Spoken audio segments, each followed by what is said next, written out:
You're listening to the Valley Current.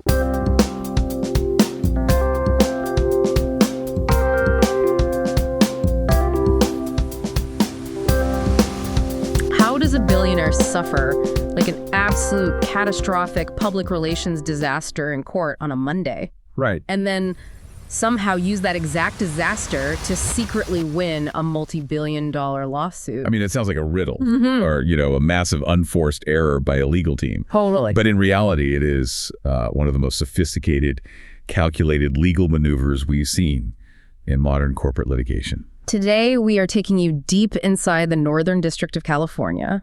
It is Tuesday, May 5, 2026. Yep.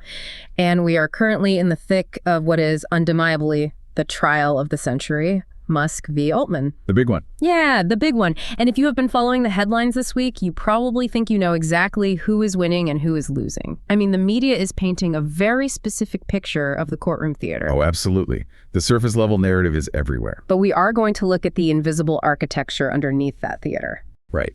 And to do that, we are analyzing an exclusive real-time trial update newsletter. This is Volume XX1, Spring 2026. Published by Computer Law Group and authored by Russo. And this source material, it completely reframes the events of the past few days. It really does. So the mission of this deep dive is to basically unpack a massive legal paradox. We are going to explore how a day that looked like an absolute public relations bloodbath for Sam Altman and Greg Brockman. Just a terrible day for them on paper. Actually ended up securing their structural legal victory, and it all hinges on a single 23-word text message. Yeah, the source material uses this brilliant overarching metaphor for the whole strategy. They call it the architectural cage. I love that phrase. It's perfect, right? Over the course of this deep dive, we are going to examine how those 23 words sent over a weekend engaged a secondary, inescapable lock on Elon Musk's entire lawsuit. But before we get to the explosive, headline-grabbing courtroom testimony from Monday, which was day 5 of the trial, we have to rewind the clock a bit. Right, about 48 hours. Yeah, we have to understand the bomb that dropped on Sunday night because that explosion kind of illuminates everything else.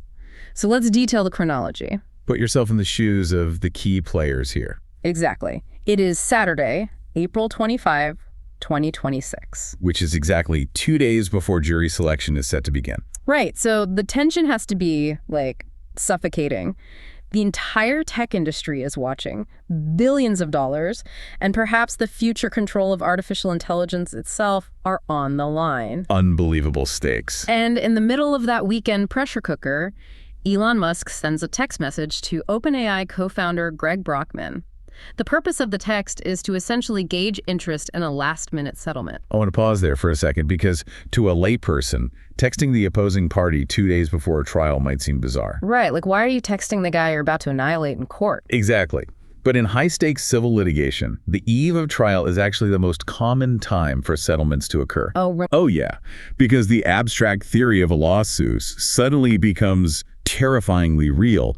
You're staring down the barrel of public testimony, cross-examination, and, the unpredictable nature of a jury. The rubber hits the road. Right. So making a final attempt to avoid the courtroom is a standard play. Okay, so Musk reaches out, Brockman responds, and Brockman's response suggests a mutual walkaway. Right. Basically saying, you drop your claims against us, we drop our counterclaims against you, and we all just walk away without exchanging a dime. It is a strong, aggressive negotiation posture. Brockman is signaling that they are not afraid of the trial, and they aren't willing to pay a premium to avoid it. And that is when Musk replies. And I'm going to quote his reply exactly as it appears in the court filings. This is the big one. This is the text. By the end of this week, you and Sam will be the most hated men in America. If you insist, so be it. 23 words. 23 words that completely alter the trajectory of the litigation.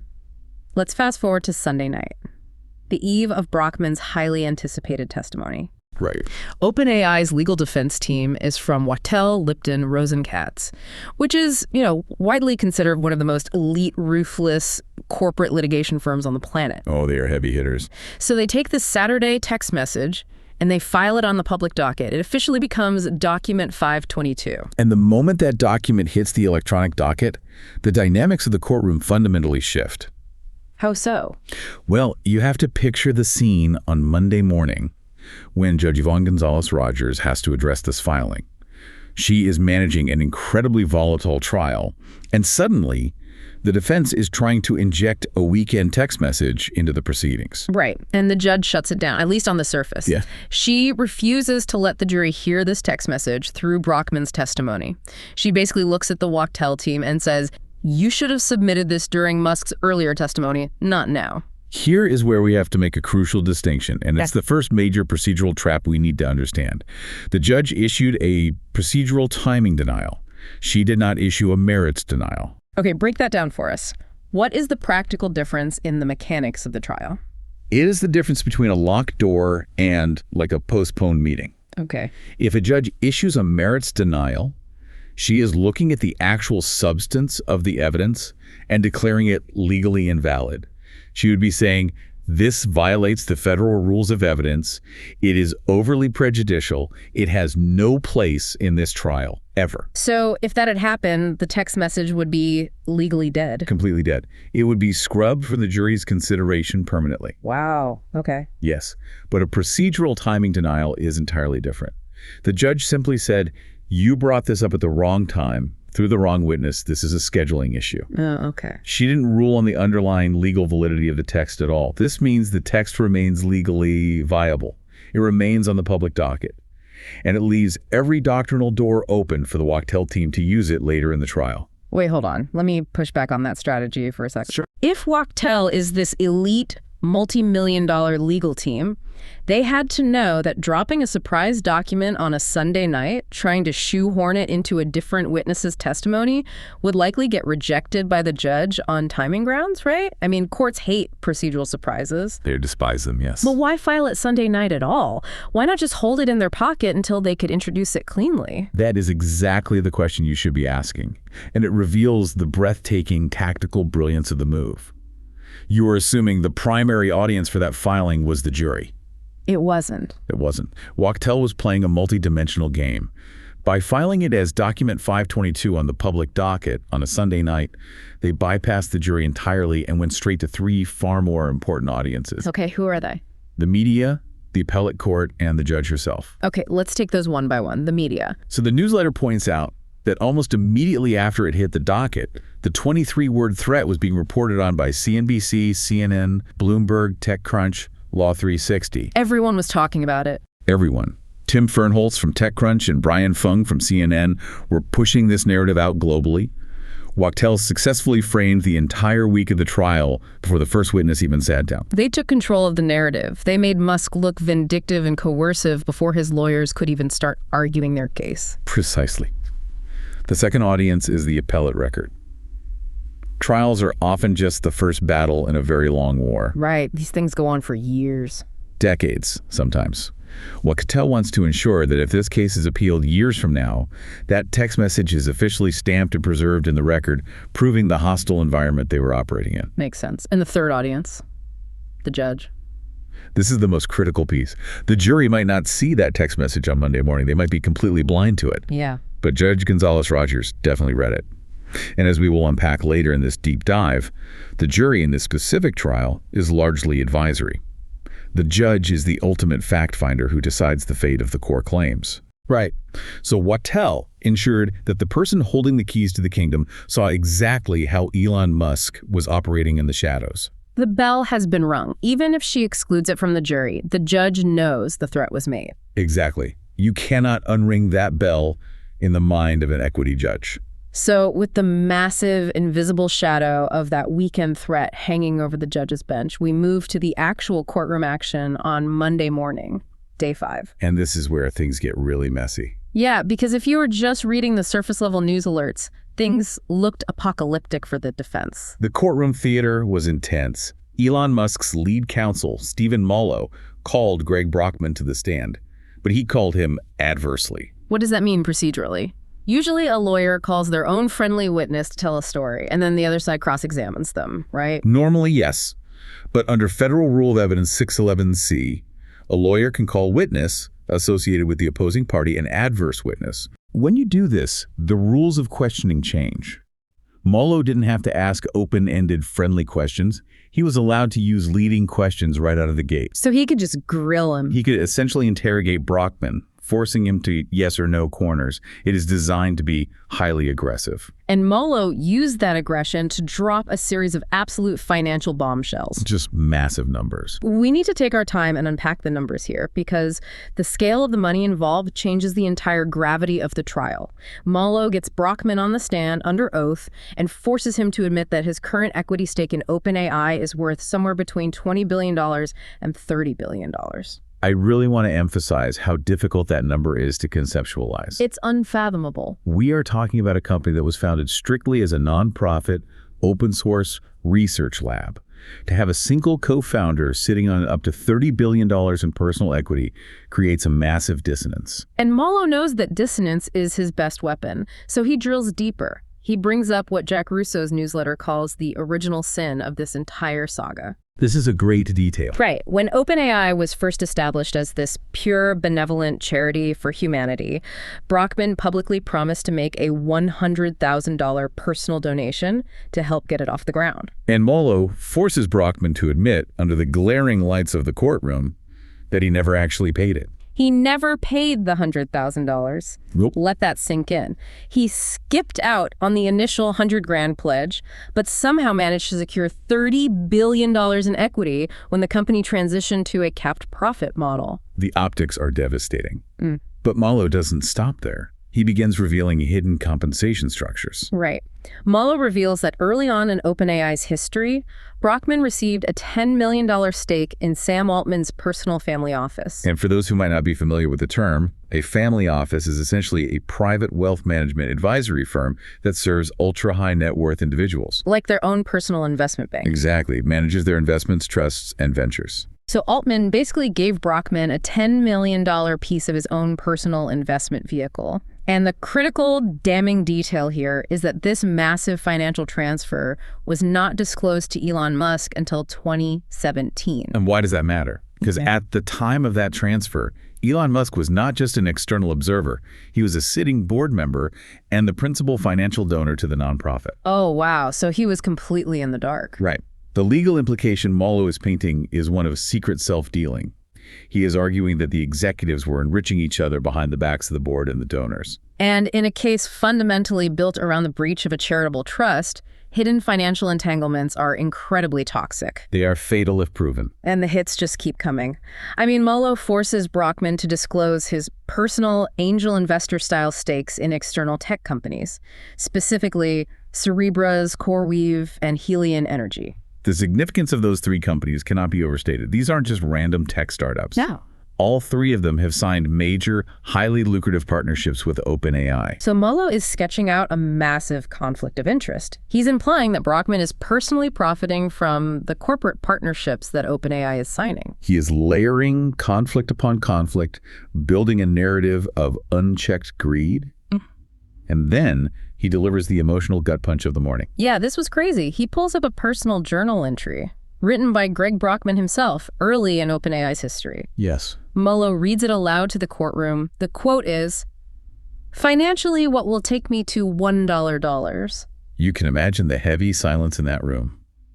The founders of a nonprofit dedicated to saving humanity from rogue AI are secretly journaling about how to become billionaires. So Molo circles back, looks at Brockman, and asks him the ultimate framing question, point blank. Are you morally bankrupt? It's a brutal question. Yeah. And of course, Brockman says no. He is forced to mount a defense in real time. Well, how do you defend against that? How do you justify holding $30 billion from a charity? Brockman leans into what we might call the sweat equity defense. He testifies that the massive valuation is the direct product of his own blood, sweat, and tears in the grueling years after Elon Musk abandoned the project. So he's saying, I earned this. He argues that he built the engine that created the value. And he insists that despite his personal wealth, his financial interests are entirely second to OpenAI's nonprofit mission. Right. And to substantiate that claim, Brockman drops a staggering statistic of his own, a number designed to completely dwarf the 20 to 30 billion he personally holds. What's the number? He testifies that the OpenAI Nonprofit Foundation, the charity itself, currently holds a stake of more than $150 billion in the for-profit arm. $150 billion. That makes the OpenAI Foundation one of the richest nonprofit entities in human history. By an incredible margin. Brockman points out to the courtroom that this $150 billion nonprofit stake is 5 times larger than his own personal wealth. And crucially, it completely eclipses the money given by outside donors. Right. The newsletter notes that early donors, including Musk, contributed less than $150 million total. So Brockman is essentially arguing, yes, I got rich, but I made the charity $150 billion. The initial seed money from Musk was just a drop in the bucket compared to the value we generated. It creates a fascinating, polarized dual narrative for the listener to consider. On the one side, Molo has painted a masterpiece of betrayal. Unpaid pledges, secret wealth transfers, conflicted investments, and a journal entry obsessing over $1 billion.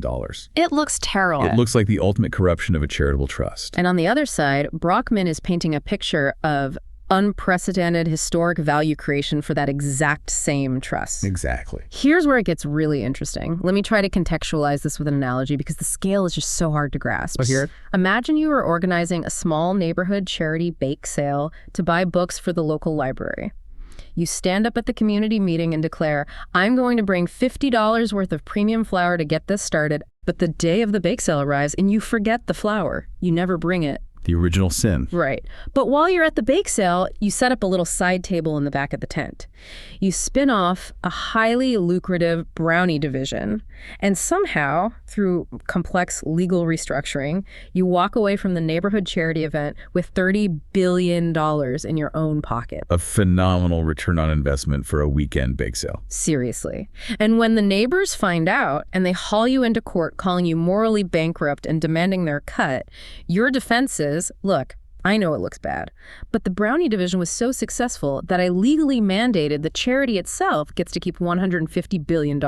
Who cares if I got rich? Look at all the good the library can do now. It is a perfect encapsulation of the sheer audacity of the pivot. But here is the critical takeaway. Despite Brockman's defense regarding the $150 billion, Molo's strategy worked flawlessly on an emotional level. You think the jury bought it? For a jury, the morally bankrupt framing is incredibly potent. Human beings understand a broken promise.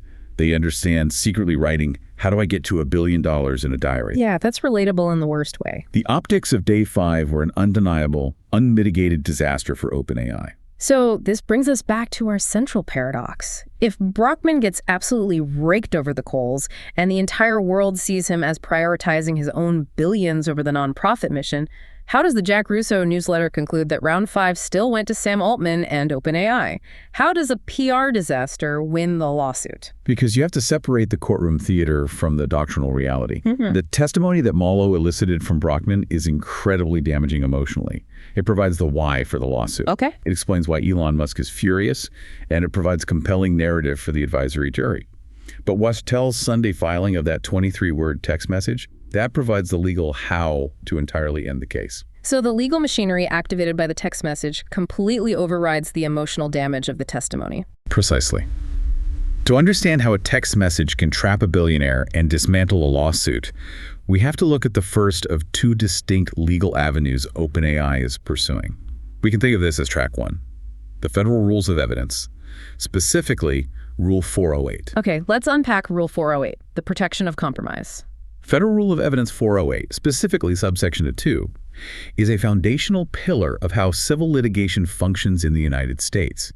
It dictates that you generally cannot use statements made during compromise negotiation settlement talks to prove or disprove the validity of a disputed claim or to prove the amount of damages. So if you and I get into a car crash at an intersection, I sue you for $100,000. A month before the trial, I text you and say, hey, I know the light was yellow and we both kind of messed up. How about I just give you $5,000 right now and we cancel the trial? Right. You cannot take a screenshot of my text, blow it up on a projector in the courtroom and say to the jury, look, he offered to pay $5,000. That proves he admits the crash was his fault. That is the exact scenario the rule is designed to prevent. And the rationale is purely practical. The judicial system is constantly teetering on the edge of collapse due to the sheer volume of cases.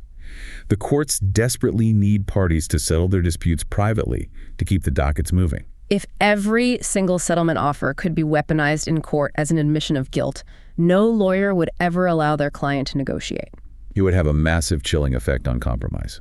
And the courts are very strict about enforcing this protection, regardless of the medium. So texts count. Texts absolutely count. The newsletter cites two pivotal federal cases to illustrate this. The Third Circuit's ruling in Affiliated Manufacturers v. Aluminum Co. of America, and the Eighth Circuit's ruling in Weems v. Tyson Foods. What did those cases establish? They confirmed that the informality of the communication is completely irrelevant. Whether it's a formal letter typed on law firm letterhead, a phone call, or a casual electronic text message sent over the weekend, if the communication is made between principals regarding a disputed claim, it is shielded by Rule 408. So Musk texting Brockman on a Saturday night definitely qualifies. A disputed claim clearly exists, and the text was part of a dialogue about walking away. Therefore, Musk's text sits squarely inside the protected zone of Rule 408. Wachtell shouldn't be able to use it against him. They wouldn't be able to use it if they were trying to prove that Musk's underlying breach of contract claims were invalid. But Wachtell's far too smart for that. They aren't trying to use the text to disprove the contract. They are utilizing the exception. There's always a loophole. There is always a loophole. Federal Rule of Evidence 408B. This subsection explicitly permits the admission of settlement communications if they are being offered for another purpose. And the rule specifically lists proving a witness's bias or prejudice as a valid other purpose. So Wachtell stands up in front of the judge and says, "Your Honor, we aren't introducing this text message to prove that Musk's claims about the charitable trust are legally flawed. We are introducing this text to prove that Elon Musk is deeply biased, to prove that his true motive for this multi-billion-dollar lawsuit has nothing to do with saving humanity or protecting a nonprofit, and everything to do with maliciously destroying a competitor and his former partners." That is the exact argument. They are attempting to shift the focus from the merits of the lawsuit to the malicious intent of the plaintiff. And Wachtell brought heavy appellate artillery to back this up. They cited a Ninth Circuit case, Rhodes v. Avon Products. Which is the circuit that governs this California trial. That's correct. In Rhodes, the Ninth Circuit explicitly held that statements made during settlement negotiations can absolutely be admitted if the purpose is unrelated to proving liability. Wachtell also cited a sharp ruling from the Second Circuit in a case called PRL USA Holdings. In that case, the court stated that to read the rule any other way to completely ban all settlement talk would deprive Rule 408's exception of all meaning. The exception exists to be used. Okay, stop right there. I have to call a timeout. Sure. As someone listening to this, I'm thinking, wait, doesn't this exception completely swallow the rule?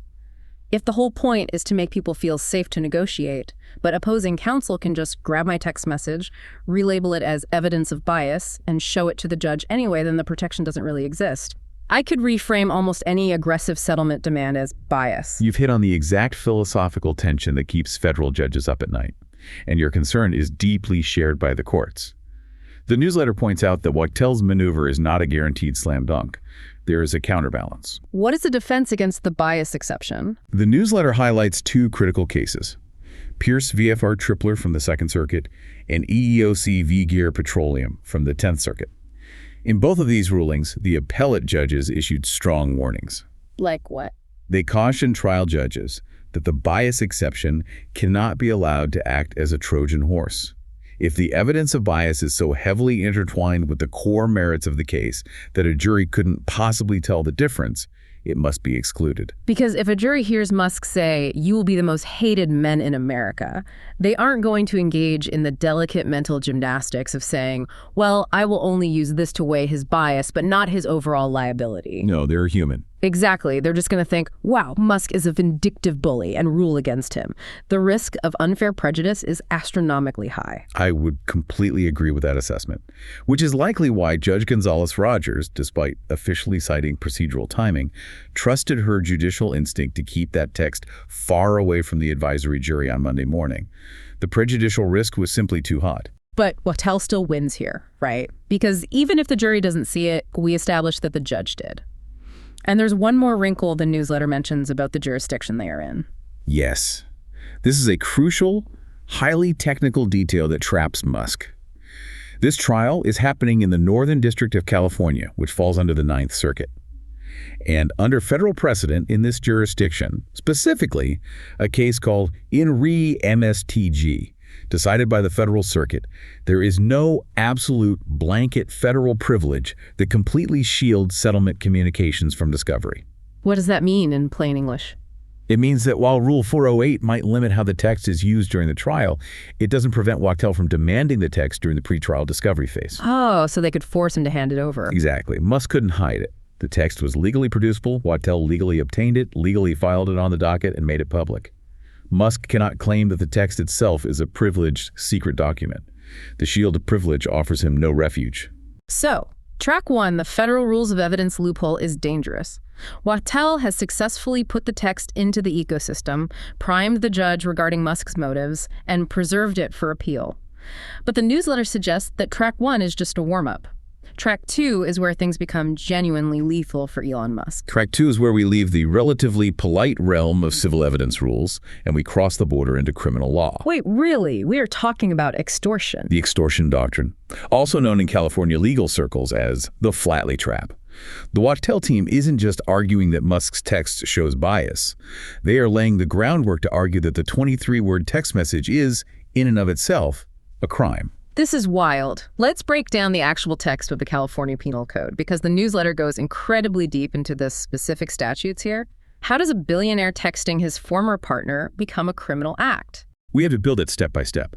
First, we look at Section 518, Subdivision A. This is the baseline definition of extortion. It defines the crime as obtaining property or other consideration from another person induced by a wrongful use of force or fear. That's the classic mafia shakedown. Give me the money in the register or I'll break your windows. Precisely. Force or fear. Next, we move to Section 519, Subdivision 3. This section explicitly defines what kind of fear qualifies for extortion. It states that fear can be induced by a threat to expose or to impute to him, her, or them a deformity, disgrace, or crime. Okay, now we're getting closer. Threatening to expose a disgrace. Let's look at Musk's text again. By the end of this week, you and Sam will be the most hated men in America. That sounds entirely like a threat of public disgrace. He is promising to orchestrate a scenario where they are universally despised. It aligns perfectly with the statute. But here is the mechanism that springs the trap. The most terrifying part of the penal code for Musk's legal team is Section 523, Subdivision A. What is Section 523? It is known as the threatening letter statute. And the critical distinction of Section 523 is that it punishes the writing alone. Wait, the writing alone? Yes. It does not matter if the extortionist actually receives the money or the consideration they demanded. The crime is not the completion of the transaction. The crime is the transmission of the threat. If you send a letter or a writing that implies a threat to expose disgrace, the act of sending it is the felony. Well, let me make sure I understand this. The crime is complete the absolute second Elon Musk hits send on his iPhone. It doesn't matter how Brockman reacts. Exactly. The transmission of the threat is the offense. And Wachtell masterfully connects this 23-word text directly to the unique weapon that Elon Musk possesses, his ownership of the X platform formerly known as Twitter. Right, because we aren't talking about a guy threatening to write a mean blog post on a site no one reads. Elon Musk has roughly 230 million followers on a global communication platform that he personally owns and where he controls the underlying algorithms. The newsletter reminds us of a highly significant moment that occurred on day 2 of the trial. Before Brockman ever took the stand, Judge Gonzalez-Rogers felt compelled to formally admonish Elon Musk in open court. What did she say? According to reporting by Bloomberg, she looked at Musk and told him, "Try to control your propensity to use social media to make things worse outside this courtroom." She saw the risk immediately. She explicitly warned him to keep his megaphone out of the legal proceedings. And did he listen? No. On April 27th, the very day jury selection began, Musk posted on X to his 230 million followers, "Scam Altman and Greg Stockman stole a charity, full stop." He blew right past the federal judge's warning on day 1. He demonstrated tangibly his willingness to use his massive platform to attack the defendants while the trial was active. Which brings us to the landmark California Supreme Court case that forms the razor-sharp jaws of this extortion trap, Flatley v. Morrow. Tell me about Flatley. Why is it so dangerous for Musk? Decided in 2006, Flatley v. Morrow fundamentally changed the landscape of aggressive litigation. The California Supreme Court unanimously held that a litigation demand a lawyer threatening a lawsuit to get a settlement can constitute criminal extortion as a matter of law if it crosses a certain line. What happened in the case? An attorney named Morrow was demanding a massive financial settlement on behalf of a client. He wrote a demand letter threatening that if the target didn't pay up, he would expose alleged highly disgraceful misconduct to the media.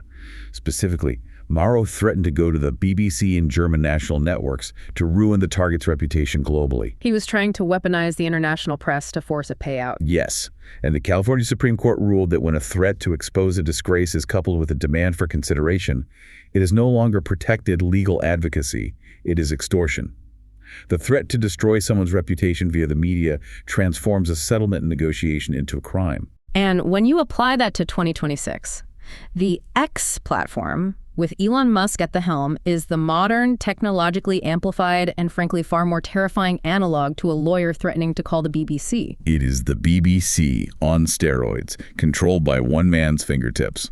Think about the power dynamic here. If you or I get into a lawsuit and I send you an angry text saying everyone is going to hate you when this trial is over, it's just an angry, impotent text. I don't have the structural power to make it happen. It's an observation. Right. But if you own the world's public square and you have 230 million loyal followers texting you will be the most hated men in America, isn't a prediction of public sentiment, it is a targeted drone strike. I wouldn't push back on that analogy at all. It is a description of a catastrophic result that Elon Musk personally controls the means to produce. He has his finger on the button, and the text message proves he threatened to press it. Okay, I follow the logic on the threat of disgrace. But extortion requires obtaining consideration historically. That means money or property. Musk wasn't asking Brockman for a briefcase full of unmarked bills. He was responding to a suggestion to mutually drop the lawsuits. How does agreeing to drop a civil lawsuit equal extracting consideration? That is the precise counter-argument Musk's lawyers would naturally make. They would argue, he didn't ask for money, therefore it's not extortion. And historically, they might have had a point. But this is where the California legislature stepped in. The newsletter highlights a crucial 2018 legislative update. Senate Bill 500 amended Section 518B of the Penal Code to expressly redefine consideration. How did they change it? They broadened it massively. Consideration is now defined to include anything of value. Anything of value. That is incredibly broad. It is. And subsequent California case law has rigorously tested that definition. Cases like Cohen v. Brown and Falcon Brands v. Musavi and Lee have definitively established that coercing a specific litigation posture, like using a threat to source an opponent to voluntarily dismiss a multi-billion-dollar claim, plainly meets the standard of extracting anything of value. A dismissed lawsuit is immensely valuable. So Wachtel's argument is airtight. Musk threatened to use his 230 million follower megaphone to publicly disgrace Altman and Brockman for the specific purpose of coercing them to drop their legal claims, which has immense financial value. Under California law, that complete equation equals extortion. That is the Wachtel framework. Now, Musk's defense team isn't defenseless. They have a countermove, relying on a case called Malin v. Singer. What is the Malin defense? In Medellin, the court carved out a narrow exception. They ruled that if the threatened exposure is reasonably and directly connected to the underlying merits of the lawsuit, it might be protected. Musk's team will argue, look, the entire lawsuit is about them betraying a nonprofit mission.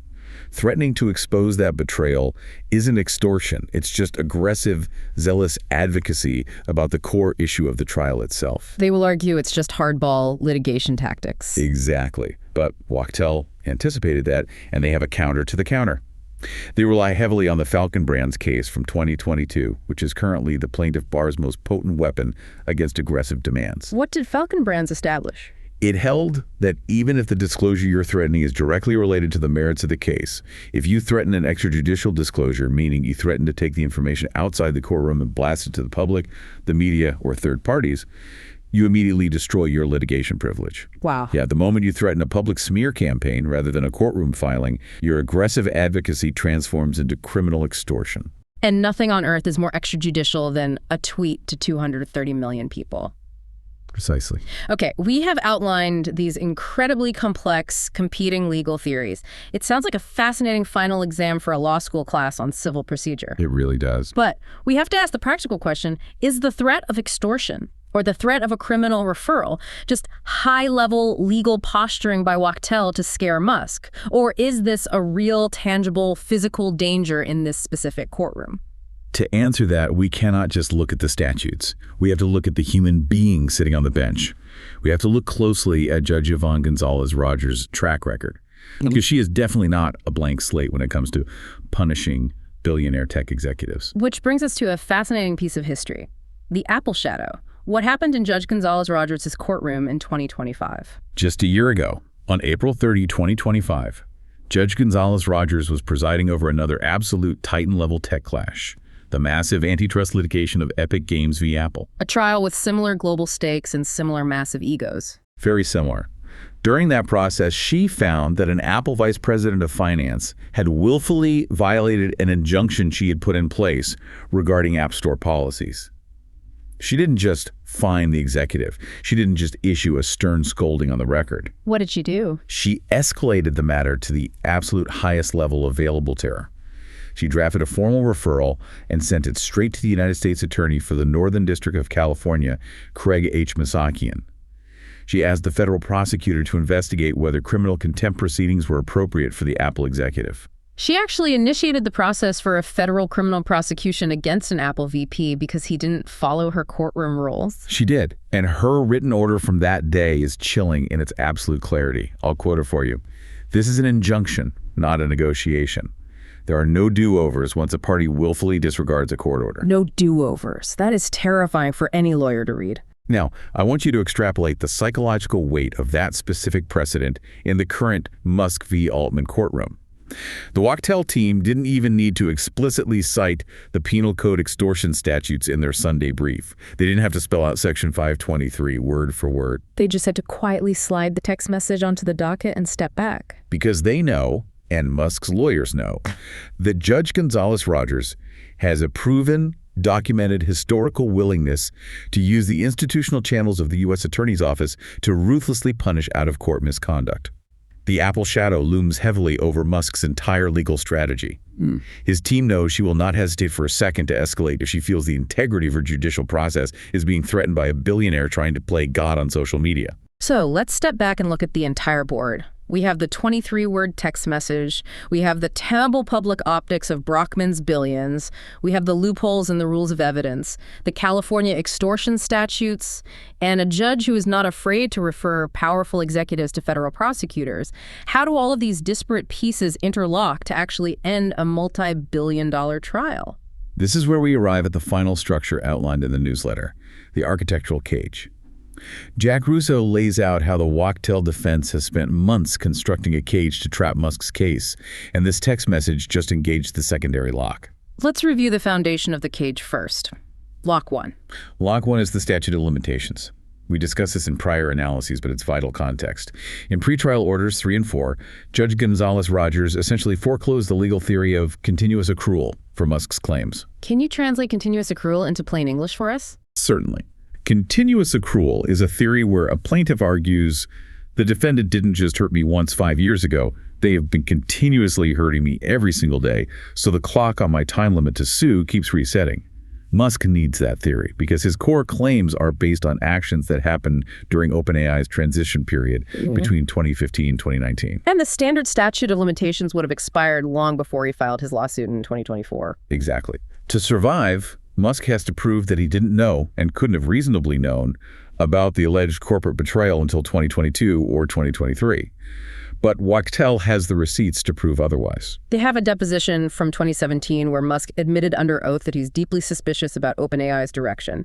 And they have a public tweet he sent in September 2020 explicitly claiming that OpenAI was captured by Microsoft. So if he publicly knew he was captured in 2020, he waited far too long to file his lawsuit in 2024. That is Lock 1. The judge has heavily telegraphed that the statute of limitations timeline will likely kill his case. But Lock 1 is messy. It's highly technical. It relies on parsing timelines, tolling agreements, and interpreting exactly what a tweet meant 4 years ago. It leaves room for a messy, protracted appeal. Which is why Wachtell needed Lock 2. Lock 2, which was activated by the Sunday text message, is far more elegant, absolute, and unappealable. To understand how Lock 2 functions, we have to understand the fundamental nature of the trial itself. The surviving claims here, breach of charitable trust, unjust enrichment, aiding and abetting against Microsoft. What kind of legal claims are these? They are equitable claims, and this distinction is the crux of the entire strategy. You have to look at the 7th Amendment of the U.S. Constitution. The 7th Amendment guarantees the right to a jury trial for claims at law. Like a standard breach of contract where I want you to pay me $100. Yes. A dispute over money damages. But the Constitution provides absolutely no right to a jury for claims in equity. Equity courts evolved to handle situations where money isn't enough, where a party wants the court to force someone to do something, stop doing something, or untangle a complex trust. Equity is about fundamental fairness. Precisely. Because these are equitable claims, the jury currently sitting in that San Francisco courtroom is powerless. They are strictly an advisory jury. They can listen, they can nod, they can even give their opinion at the end. But Judge Gonzalez-Rogers is the sole, ultimate fact finder. She alone decides who wins and who loses. And because she is sitting as a judge in a court of equity, she is bound by a very specific ancient legal doctrine. The doctrine of unclean hands. This is Lock 2. Let's do a deep dive into unclean hands because it feels like a concept out of a medieval courtroom. It essentially is. The newsletter cites the controlling federal authority for this doctrine. The 1945 U.S. Supreme Court case, Precision Instrument v. Automotive Maintenance Machinery. In that ruling, the Supreme Court stated unequivocally that the unclean hands maxim closes the doors of a court of equity to one tainted with inequitableness or bad faith relative to the matter in which he seeks relief. Closes the doors of a court of equity. That is incredibly final language. It is absolute. The Supreme Court explained that it doesn't matter how improper or illegal the behavior of the defendant was. If the plaintiff comes to the court asking for fairness, but their own hands are tainted with bad faith regarding the lawsuit, the court will simply refuse to help them.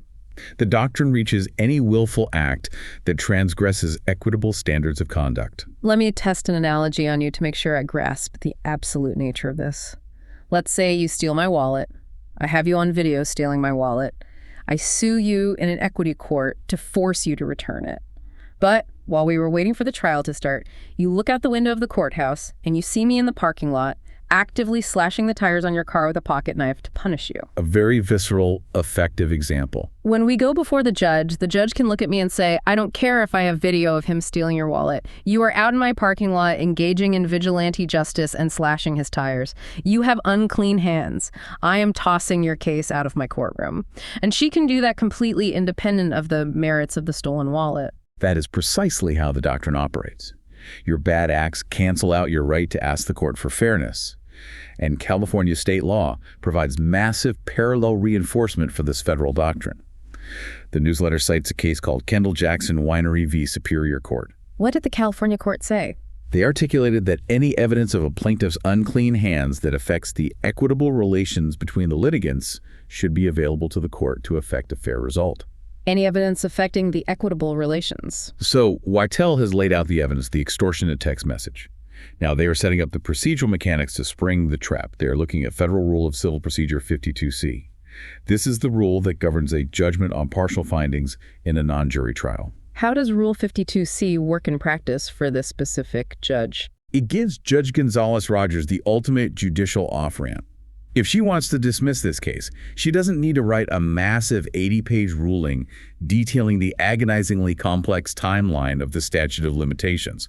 She doesn't need to parse through the exact dates of Musk's tweets or cross-reference his 2017 deposition against tolling agreements. Because, as we said, that is messy and highly vulnerable to an appellate court second-guessing her math. Right. Instead, she can look at the fact that Elon Musk sent a 23-word text message threatening to use his massive platform to make the defendants the most hated men in America.